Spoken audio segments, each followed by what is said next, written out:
Hey guys, welcome back to another episode of Shut Your Face with your host, me, Bree. Thank you so much for subscribing to this and listening to this and being supportive of this. It means the absolute world. It's the coolest thing ever. So thank you so much for listening to our podcast. Let's get into it.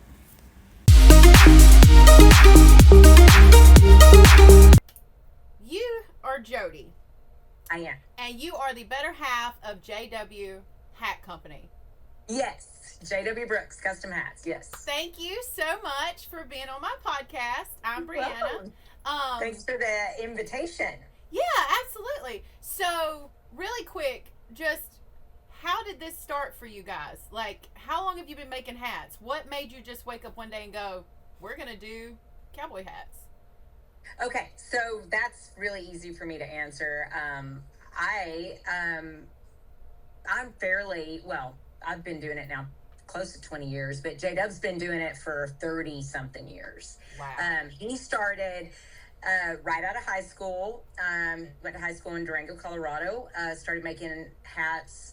Well, actually, he got commissioned to do art. He's an artist, and his pencil art looks like black and white photographs. It's unreal. It could be in any studio in Jackson Hole. It's crazy realistic. And the local hat maker guy there, who happened to be legitimately probably the best custom hat maker in the country at the time, hired him to do some commission artwork for him. And then obviously noted he had an eye for symmetry and things like that, and said, I bet you'd be a good hat shaper, and hired him on to do some hats. And then he worked his way up, and then he's opened several hat companies in Western stores and ran those. And then he finally went out on his own. But he's actually been out like doing his own things since his early 20s. Wow. That's a very long time.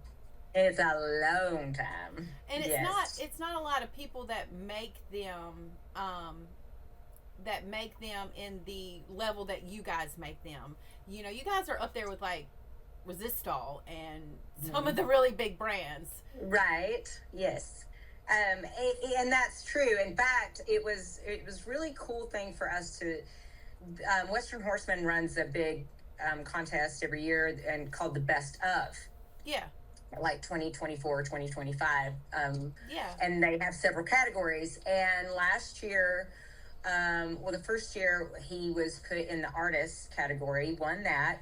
Last year he was nominated in the hat category and the artist category. He was second in the artist and came in third in the hat category, which we were the only custom hat makers in that category. Oh wow! Who won it? You had the big hat manufacturers, and then us. Yeah.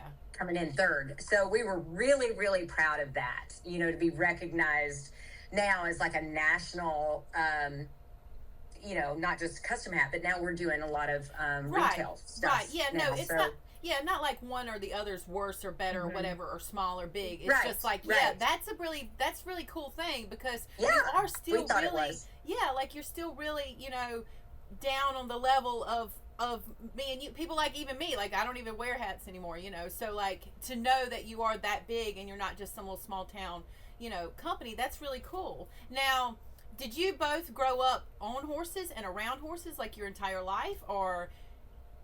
Yes. So in fact, you and I have something in common. We're both from the South. I'm originally from Georgia. Stop it! Yeah, and my dad is from North Carolina. Stop it! I spent a lot of time in North Carolina. So are you familiar with Greensboro, like Piedmont area? Yes. That's me. Yeah. How cool I'll be darned, I knew it. I love that. So anyway, to answer your question, J-Dub and I grew up on totally opposite ends of the coast. I'm on the East Coast. He was primarily always on the West Coast. His family are big rodeo people. Oh, okay. And his brother Wayne grew up riding bucking horses, and and now is a big time rodeo announcer. You know, he announces NFR. Oh, wow. Kind of guy. Yeah. And then J-Dub rode horses all his life, you know, around the farm, pushing up cattle and things like that. They used horses more for work. And so hold on. How did that meet? Because That's a totally different broadcast. Okay. No, I'm kidding. No, we actually did meet at NFR. So what part of the West Coast is he from? So he grew up like Colorado, Wyoming. Oh, wow. They moved around a lot. His mom and dad opened up a lot of Corral Western wear stores. Oh, okay. And they moved a lot. J-Dub moved 13 times in 12 years of his school career. Those kids are resilient. Yes, they are, and there were 5 of them. Whoa. And they're a great family, very great family. So, you know, his lifestyle was very, very Western. There goes the dogs. My growing up was showing and recreational horseback rides. When I was little, my dad always had horses and did a little training for like an Arab farm when he was living in North Carolina. Yeah. And then, you know, growing up, he always had 1 or 2 horses at the house. Yeah. And then when I got to be in high school, they gave me an ultimatum. Either I could get a car or I could have a horse, but I'd have to quit. Like I was cheering and dancing, and then I wanted a car, and you know, all the things, but I really wanted a horse, and so they gave me an ultimatum. We'll pick one or the other because we're not doing all of it, and I picked the horse. So I had my friends cart me around all through my high school career because I didn't have a car because I wanted, you know. Hey, you got the best of both worlds, though. You really, you know, that was pretty smart.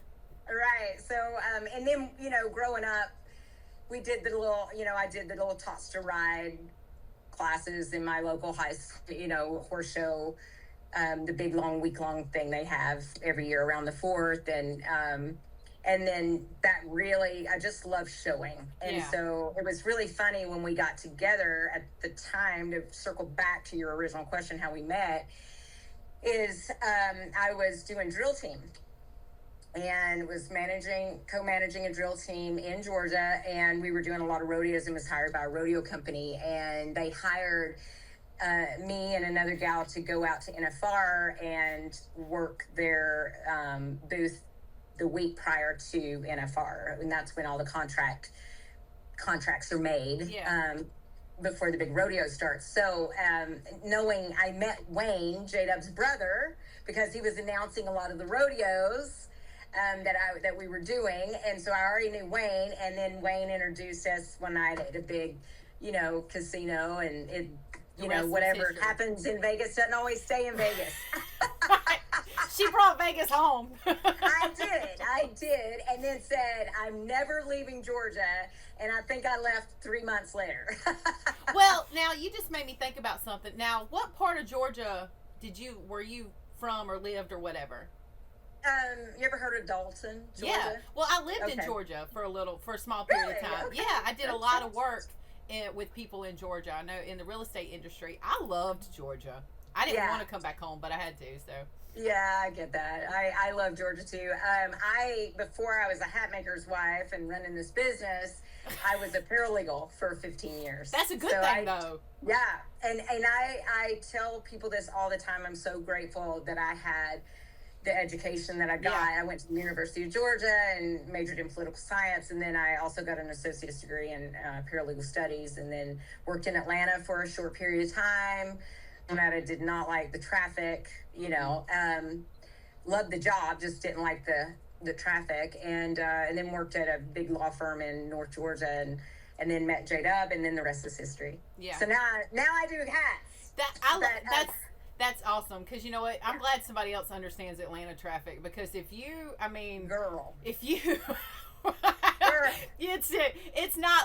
it's not in the back roads where you can just run up the road like 5 minutes. You better plan for like an hour for a 15-minute haul. Like, I challenge anybody to drive a horse trailer through Atlanta traffic during rush hour. Good luck. We did. My daddy did that. He did that. We went to Perry, Georgia, and we had to go all the way to Perry, Georgia, and we go through Atlanta traffic. He said, never again. I will never do it again.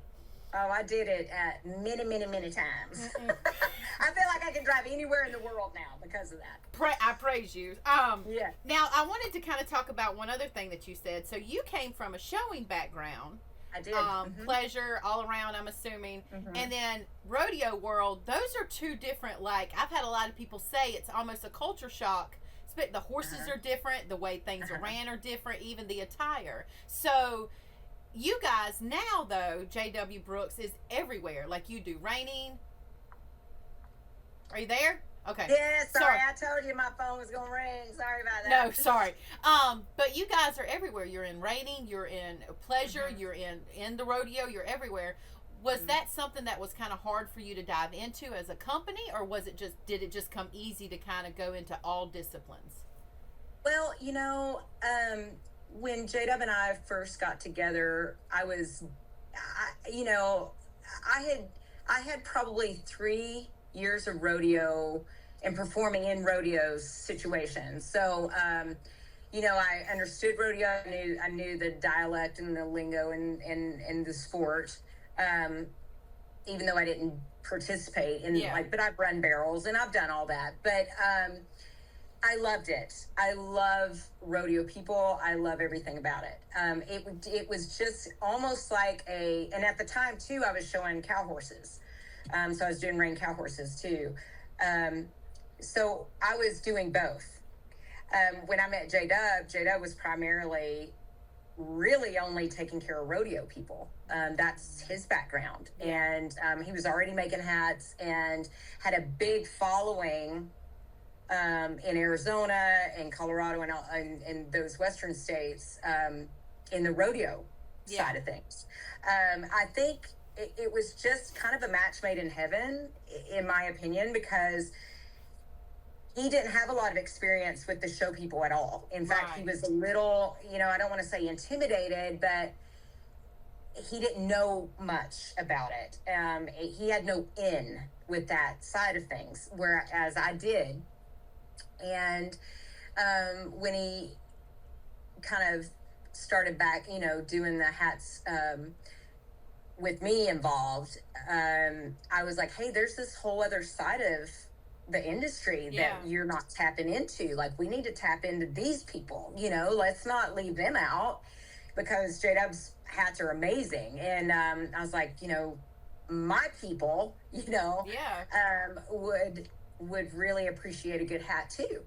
And so that's where I kind of stepped in with the sales part and started pushing us in those industries, because and at the same time I had kind of switched over and started doing more versatility horses, and which is reining, cutting, cow horse, trail, pleasure, and halter. So that's kind of like so I could go talk to these people is my point. Like, hey, I ride too. I can tell you from a rider's perspective what I want in a cowboy hat and why it's important. The fit, the comfort, the shape, the style, all of it. And I could talk intelligently on both sides. And so I think I'm just kind of brought in that group to complement what Jada was already doing with the rodeo industry side of things. It was a little power couple deal, because you're right. Like, because for me, we grew up pleasure, 4-H all around. So the rodeo industry is like the opposite. For me, I was really kind of intimidated to get into the rodeo industry. Not that you don't have the equine knowledge or whatever, same thing that you're saying. So it's kind of cool to hear that. Now, as far as the actual hats are concerned, I wonder if did it just stumble upon something that he just did for fun, or did he look at the industry and go, you know what, we need something better? That's one of the things I really love about J-Dub, is that he is an artist first and foremost. I mean, like, to the core. He's a Western singer. He made the top. A lot of people don't know this, but he made the top. He was a finalist in Nashville Star when that was on CMT. So he can draw, he can sing, and he can make hats, and he can build houses. And I mean, he's done all of this stuff. But what I really love about him is his artistic mind and his innovated. He's always looking to make things better, you know, and especially with his hats. And he's like, you know, 100 years, the custom hat or the cowboy hat hasn't changed. What can I do to bring it, you know, a little more forward and what's missing? Yeah. And so he spends a lot of time, and that's why he's got 4 patents. He spends a lot of time thinking about this, you know, like what can we do to do things better? What makes us different? How can we change this? What needs to be different? You know, I mean, he's constantly thinking forward. And the industry was really limited. That's what I'm trying to say. Like, we were limited. I remember buying cowboy hats. You had like 2 brands to choose from, 3. Correct. Like, that's it, you know. So it's refreshing to know that you have other options out there. You have other things to, you know, make it better or whatever, that you can shop. So I mean, I remember that clearly. You felt like, okay, well, this is all we got to choose from, you know. Well, yeah, and you know what, and especially for us, you know, Southern honeys, you know, east of the Mississippi, I don't know that I'd ever heard of a custom hat until I met my husband, because growing up on the East Coast, you know, in Georgia, right, like you just said, we didn't have a lot of options. You went to the Western store and you bought a hat and you got it out of that box and you stuck it on your head, and if it fit, great. If it was too tight, you made it work. If it was too loose, you made that work too. So, you know, I mean, we didn't know. Right. And when I met him and he said, oh, I make custom hats, I was like, what? You know, and when he made me my first hat, I was like, oh my gosh, I have been missing this for like all my life. There's such a radical difference between a custom product, right, and something that's mass produced. I mean, there just is, you know, custom. Like, for instance, most of us don't have a set size. We're not a straight 7. We might be a tick under or a tick over. Well, that makes a big difference when you stick a hat on your head. You know what I'm saying? Like, it's not going to fit. But where custom, we can go in there and get your exact shape and and put a hat on your head that just feels like it's better than a ball cap. You know, like it's just like, obviously it was made for you. So, right. But yeah, I had no knowledge. I'm glad I'm not the only one, because you're right. No, like, you're I mean, not. Yeah, it's like the East Coast, we just got left out. We just got but it was a lot of activity, but we just got like the leftovers. Because you're right, like my mind has been blown from everything from attire to even just general horsemanship and horses, like, you know, from what's going on the other side. Because you're right, a lot of it is in the middle of the country, even in California, you know. So, now, do you guys still show? You still show, right? I do. Okay. Quite a bit. Yeah, that's what I thought. Okay, but you show reiners and you show cow horses. Well, so yes, because I do it for the versatility. I have done, you know, before I started doing versatility, I did cow horse back in Georgia. And then kind of stepped away from it and started doing versatility, which is all of it. So you have to have a horse that kind of is an all-around horse. That does the reining, does the cutting, does the cow horse, does, you know, and I love the challenge of that. I think that's why I stick with it, why I've stuck with it for so long. I love a horse. I love, I guess because we all grew up back in the day, you had one horse. Yeah. You could afford one horse, maybe. And that horse had to do everything. Yeah. Go trail, go run barrels, go do the pleasure, you know, the Western pleasure back then before it got, you know, the style changed.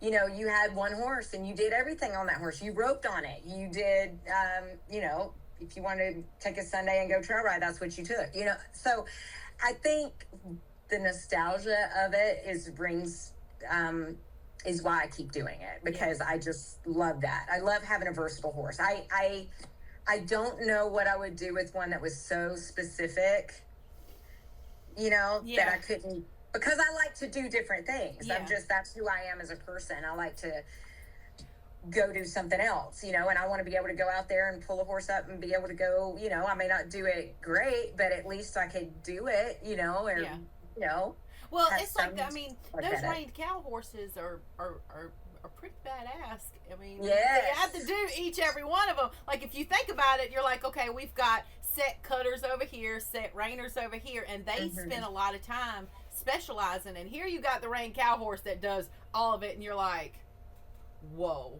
It takes a special horse to do that. Like, they're pretty cool. So, now, did you, if you had to choose a specific discipline, though, like outside of those, which one would you choose? I've always said if I could do and could afford to do straight cutting, I would probably love to dabble in that. And I've ridden some cutting horses, and it's like riding a four-legged roller coaster. You know what I mean? Like, it's so fun.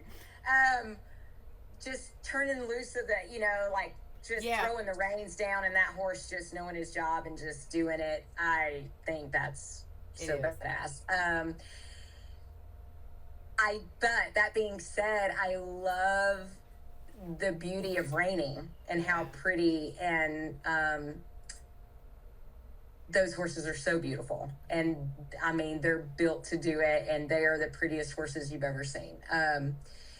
So I guess what I'm describing is a cow horse. I guess I'd probably just stick with cow horsing. Where you ride a real pretty reining horse that can go do some cow work, that'll do the cow work just as good. This is awesome to hear because, like, okay, you grew up in cow horses and doing versatility and all that stuff.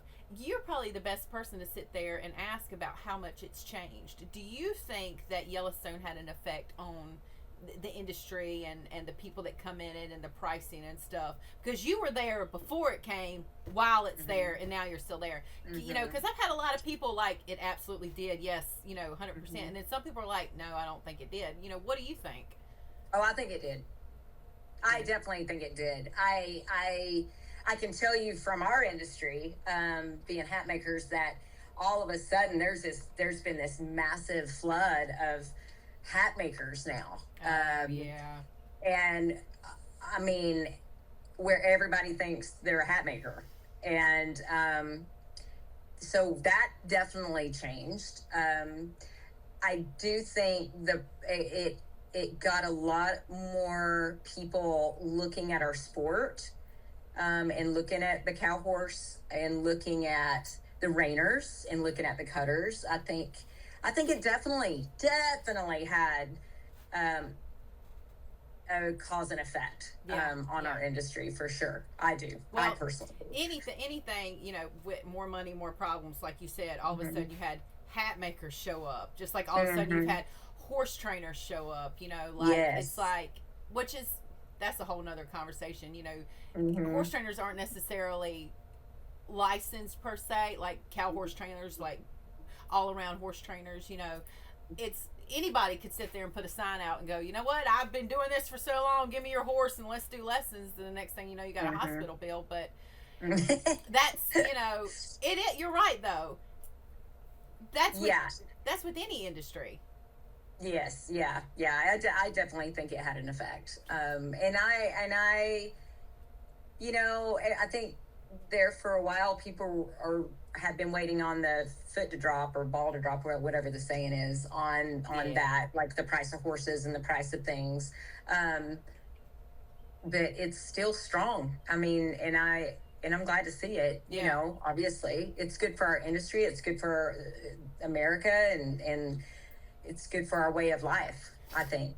Yeah, and you know what? It's probably even better that you have a paralegal background. And I think you just said that he has, 3 patents or 6? 4. 4 patents. Not a lot of people want to talk about this part of business, but it's like, that's great that you want to be a hat maker. That's cool if you want to do it. But you have intellectual property rights, and you have laws that protect people for their originality and the things that they come up with and that they have, just like patents, you know. And I think in business, no matter whatever industry it is, sometimes people don't understand that. And it's like, okay, this is mine, or whoever have you, this is mine, so you can't copy it. It's not all fend for all. There's enough, you know, that saying, there's enough out there for everybody. Well, sometimes it's not. You know, this is what you have to protect, things that make you money and your brand and your business and stuff. So that's really cool that he has those, and it's cool that you understand that, obviously, that perspective of things, you know. And yes, and that has helped us, and thank God we did them, you know, like we filed for the process, and because I mean, when you got a good thing, good luck holding on to it, you know, because somebody's gonna, you know, we usually wait. It's usually a year after we introduce something that somebody else tries to copy us and what we're doing. So that's why we're always trying to think, how are we going to stay ahead? How are we going to stay ahead? And it's exhausting, honestly, but you know, you just do the best you can to protect it. You try to get the word out that you're the original creator of that product. There'll be lots of copies and imitations, but only one original. And you hope people remember that, you know, remember you. Yeah, you could probably get what we're doing cheaper somewhere else, but you know, you're going to pay for that too. Yeah. You might be paying less, yeah, but you're going to pay for that later, you know, whether it's fit or comfort or, you know, whatever it is. So yeah, it's extremely hard. But we just do our best, but we know, you know, you can only hang on to something, and then people are going to try to do their take on it, and you just hope people, you know, stay loyal and give you a shot, you know, as the original creator. Well, yeah, and you know, just like, remember, I don't know if you remember in the real estate industry in 2008 when everything like crashed. Oh yes, I was like in the graphics portion of the advertising in real estate, so I was like right there in it. You could see the OGs, like the ones that had just kind of been in the industry for a long time, they survived that.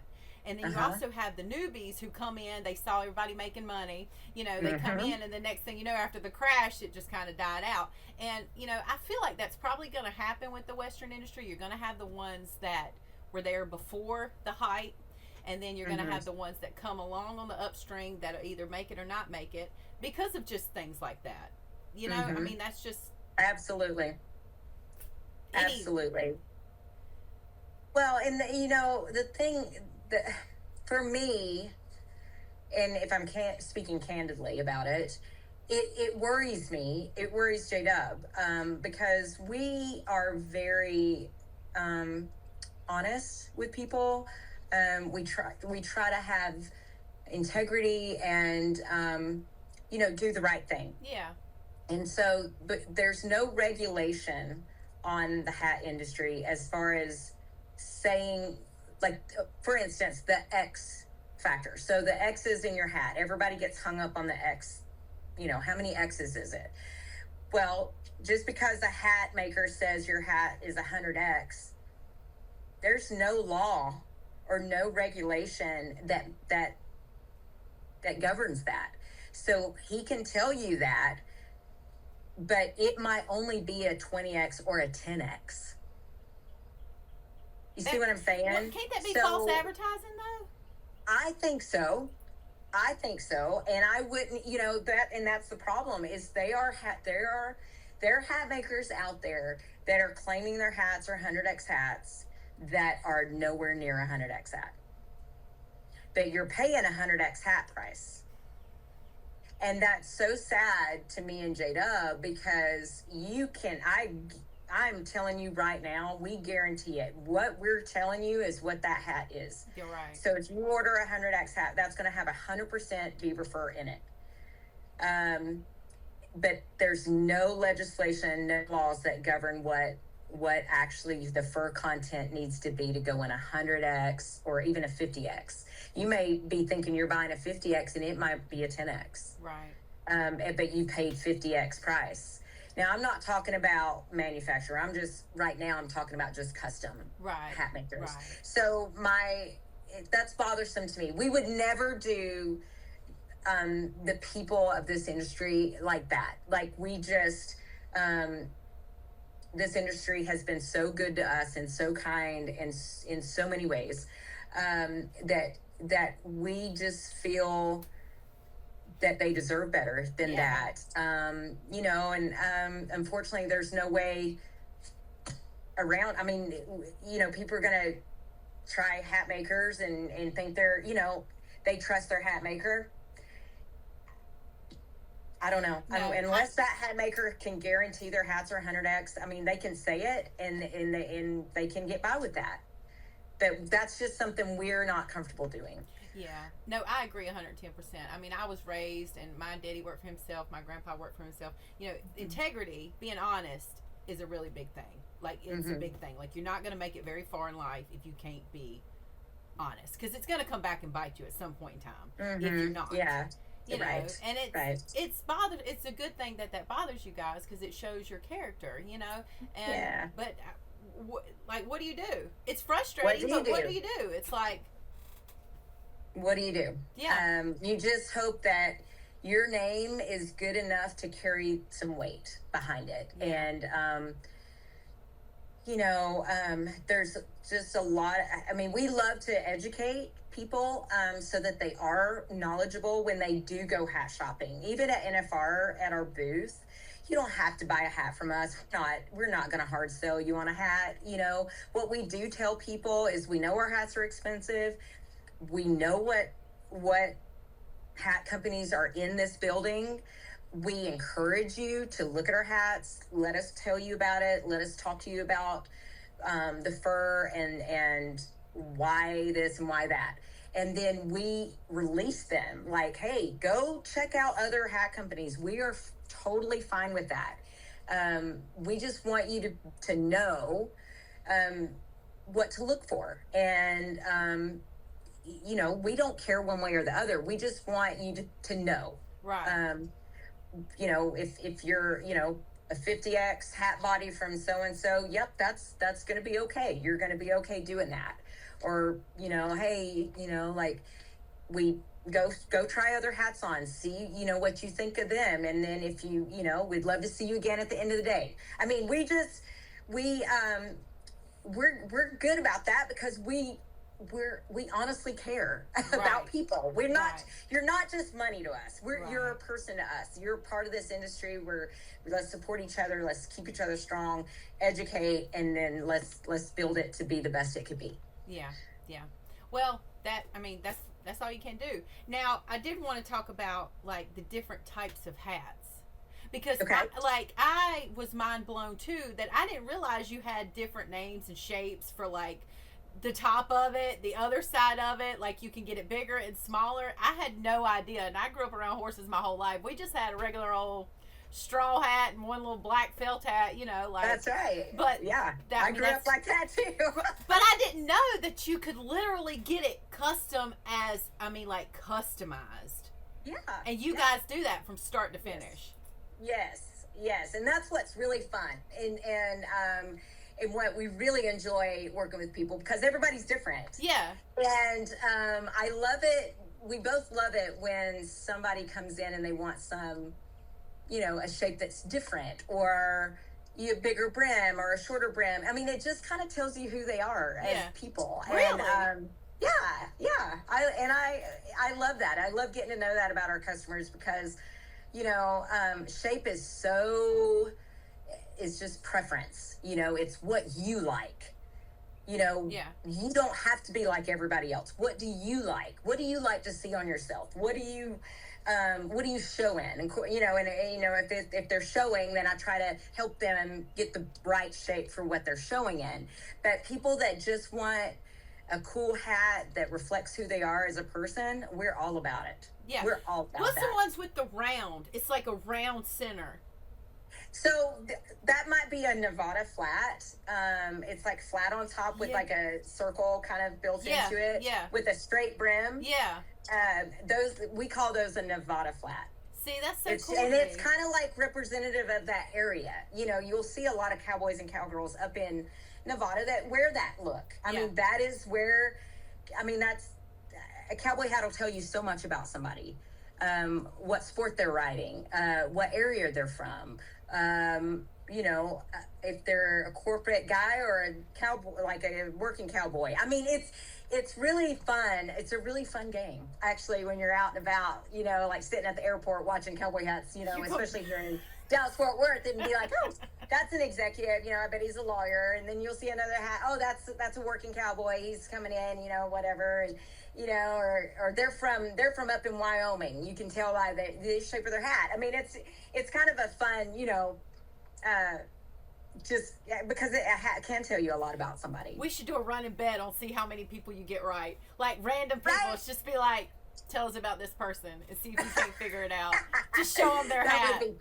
That would be fun. Yeah. That's part. That's part of why I love this job so much, is because you just meet everybody and from all walks of life, and we all have the same thing in common. We love the Western lifestyle, and so nobody's wrong. Right. It's just what you like to wear and what may be common in your area. Now, what about the custom colors? You guys do custom. You dye the felt. Now, do you guys manufacture your stuff there, like in house? Yes. So we get the fur. A lot of our custom colors, J-Dub does. He can. How cool is that? He can do some really cool. We came out with a blue roan hat. A customer challenged us to create her a blue roan hat, and I want to tell you, that blew up the internet. Like, when I put that hat out, it was like, I'm gonna have to Google this and stuff. Everybody was calling, the fur supplier wanting that color, and he was like, well, you're gonna have to call Jody Brooks about that, because he's the creator of that color. Like, I cannot get you that fur. That is not a thing. Like, that's awesome. He did that, not me. So that was really, and that's still one of our bigger sellers to this day, is that blue roan hat. Yeah. See, you're not going to get that walking into a boot barn. You're not going to get that going anywhere else. No. And the outfits, like, that's funny you said that, like, way earlier ago when you were talking about pleasure, how much it's changed, because I had a culture shock. I didn't ride for a while, and then I come back on Facebook and I saw where vests and jackets were like $3,000 and $7,000. I saw one for $7,000. And granted, I'm sure the time is worth it. Absolutely, like, I'm sure then people put a lot of time into that. But I was like, for a pleasure outfit? Are you kidding me? Yeah. Whoa. It's a thing. Yeah. So the hat's got to match. Right. You got to have a hat, and that's funny. And we kind of giggled about that for a while there, because, you look down in, especially the pleasure arena, and you're seeing $250,000. Yeah. Easy. In one horse person team, between the shirt, the vest, the chaps, the pants, the belt, the saddle, the blankets, and then the price of the horse and the bridle. Oh my gosh, easily $100,000 in a package set right there. Yeah. And then this just box hat, just kind of sitting up there, like, you're like, come on, like, you got all of that, and then you've got, a really, like, wool blend hat on. So, come on, girl, let's bring you up to, let's bring that up. I would laugh at that too. I would laugh at that too. No, that's funny. You're right, though. And we did it for a ribbon, not even no money back. Right. Oh my gosh. When it started going that way, my dad said, "You're out. We're not doing that. We can't afford it. We can't do that. You're out." Like, so. Well, even on the East Coast, riding, I don't know. We didn't have a lot of cow places over here on the East Coast. You can even say that. Like, even when I remember sorting started coming up, you know, you couldn't go anywhere on the East Coast to sort. At least from North Carolina, you had to go to Georgia or Virginia if you wanted to remotely have a decent sorting. So, a lot of people don't think about that as far as the cattle is concerned, to even practice these disciplines and do this stuff. So. But anyhow, so now have you guys, what's the furthest that you guys have traveled to set up besides just the NFR? Do you go, I know you guys go to other shows and events too. Sure. I think we've the furthest we've ever traveled would probably have been Ohio. We went up there for Horse Expo, and then and then California. Yeah. I remember one summer, literally this happened. We had to go to California for a cow horse show in Paso Robles, and then we drove straight across and went down to Florida for another cow horse show. Oh, wow. Like back to back. And that was interesting. I mean, that was probably that year we spent a lot of time on the road. And how long did that take?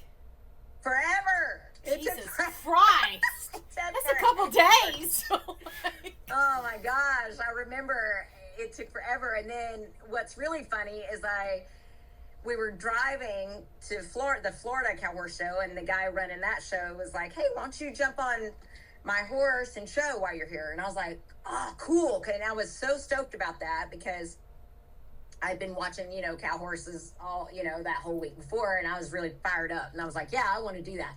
So I get down there, jump on his horse, practice on it the night before, went and showed it the next day, won the class, went to show it the second day, and all I had to do was make a clean run. Just make a clean run. Yeah. Well, I overspun. Oh, dang. And that was the longest trip back home for my husband, I guarantee you. He was like, if I said I overspun, can you believe? I mean, I was out of the money, the saddle, the buckle. I mean, I couldn't even believe I had done that. Yeah, I was so mad at myself. But anyway, it was a long trip for my husband. Just don't speak. So the trip was long, and I made it longer. Let's just say well, you can't win them all. It's okay. I know. I was like, dang, what a story that would have been. I rode somebody's horse and won the whole thing. But no, I overspun, so that was cool. Well, I mean, it happens to the best of us. Yeah, one of those things. But now, anyway. You guys are obviously regulars at the NFR. What's probably your best event that you like to go to, as far as just being to get there, setting up, and the people and things of that nature? Is it the NFR? Is that probably one of the best ones that you guys like to go to? We do love NFR. We met there, but we had both been going several years before we met, even. Yeah. So my gosh, I mean, I've been going. We've been going since we were in our 20s. Him probably early 20s, me late 20s. But I love, obviously, going to the rodeo. Yeah. My brother-in-law announces several nights of that, so I always love going when he's announcing. J-Dub could take it or leave it because he's been to hundreds of rodeos in his lifetime. He's like, and he loves listening to his brother too, but he could kind of take it or leave it. But I do love going to the rodeo. We had Thomas Rhett come in the booth last year, and no way. Yeah, I got measured for a hat and invited us to come see his concert. How cool is that? And that night, and VIP'd us the whole thing. It was so fun, and but that's one of the fun things about NFR is you never know who you're going to meet. You never know what that night's going to have. It's just it's such a fun show. Because the people make it fun. So, Like I said, you just never know who's going to walk in the booth. You never know what you're going to do that night. We've ate dinner. There's a place there that you eat in the dark, like completely blacked out. And I think that's the name of the restaurant, Blacked Out. That you eat like a 7-course meal all in the dark. How cool. And it's super fun. And, it's just, we don't get to do a lot of things. Like we work all year, right. And often 7 days a week we're doing something with hats, either because our shop's right on our property, and so that's cool. For us to go to NFR, it's kind of like vacation in a way. Even though we are working our butts off, we still get to have experiences and fun stuff that we wouldn't normally get to do. So yeah, that would probably be our best. Well, that's cool. Your shop's like right there with you guys. That's what I was asking earlier. You're like, it's there. You don't have to go travel anywhere. You don't send it off. You make it there. How long does it normally take to get a custom hat? Does it depend on the hat, or is it just like? It does depend on the hat. Okay. It depends on the color. Okay. And quality. Okay. That 100X thing I was telling you about, like if you're buying a 100X or a belly or a chinchilla or a mink, and what color. You have mink hats? Yes. I didn't even know this existed. Mink and chinchilla. Mm-hmm.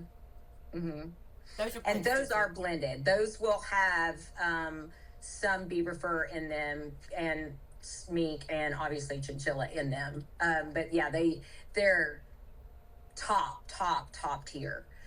For instance, I personally have been waiting on a bone chinchilla hat for years. I'm the last person that's going to get one, but hey, the shoemakers' kids don't have shoes. That's what they exactly. say. So. Yeah, so you understand that. But part of that is because of my color choice and the quality that I'm wanting in it. Yeah. So I'm just kind of waiting. It's going to happen. And I say years, I'm exaggerating, but a little bit, but not much. But I have been waiting. It's okay. My dad painted his whole career. Like, that's what he did for a living, but they didn't paint my room till I left. So I was like, see, you get it. What? You know where I'm coming from. God. I didn't even know that you could get that on a hat. Like, that's crazy to me. Mm-hmm. But now, okay, so let me ask you this. You shape the hat after you make it, or you make it, then shape it? Shaping is the last thing we're going to do. We make the hat. We get it the way you want it. You know, as far as color and content, the fur content. We put our patented sweatband in it. It comes with your name in it. Oh, cool. Yeah. I didn't know that. Yeah. So, and that's super cool because it says made it exclusively for and artfully made for you, and has your name in it. I mean, this hat has your measurements in it. It's not going to fit somebody the way that hat fits you. It was literally made for you. And then the last thing we do is shape it. And like I said, the customers will always pick the shape, and we'll help them if they need help on that. But yeah, the shape's the last thing that gets put on that hat, and then we'd love for you to come in and try it on and make sure everything's going to work for you, and then hopefully you'll have it for the next 20 years.